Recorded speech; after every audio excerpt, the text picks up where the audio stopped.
मी खाडीच्या देशात राहत होतो. काही नॉलेज तर मला आली, कारण आपण जेव्हा एकटं राहतो आई वडील भाई बहिणीपासून, तर सर्व काय आपल्याला करावं लागतं. दाल आटे का भाव मालूम पड़ गया, बनाया बनाया सब मिल जाता, अभी खुद बना के खाना पड़ता है. हे आयुष्य जगलेलं आहे. बरं काय करावं. असे काही मित्र होते मी देशात, मुस्लिम समाजाचे होते. इथंच बोलताना सांगितलं भरपूर लोकांनी की ते असे असतात, ते असे असतात, ते असे असतात. पण खरं म्हणजे मी प्रॅक्टिकल राहिलो सांगते. असे काय वाटले नाही,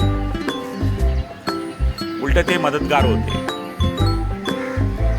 आपल्या माणसांना कसं बघायचं हे त्यांना काळजी होती.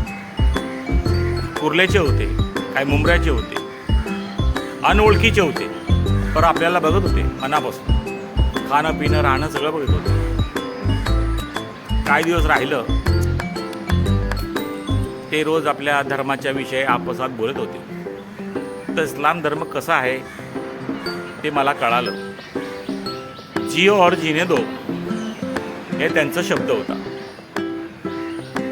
पर काही लोक म्हणतात मला कधी कधी आयुष्यात की यार हे मुसलमान में जिहादी क्यों होते. हा जिहाद जो आहे ना, तो चांगल्या कामासाठी बनलेला होता, पण त्याचा दुरुपयोग झालेला आहे. काही मानसिक वेड्या लोकांनी त्याचा उपयोग चुकीचा केलेला आहे. त्यात तो धर्म काय करणार. माणसाच्या चुकी तो धर्म काय करणार. धर्माला बोलून काय फायदा नाही साहेब.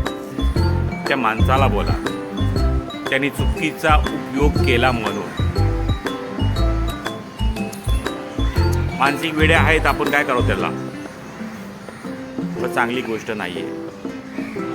चांगली माणसं आहे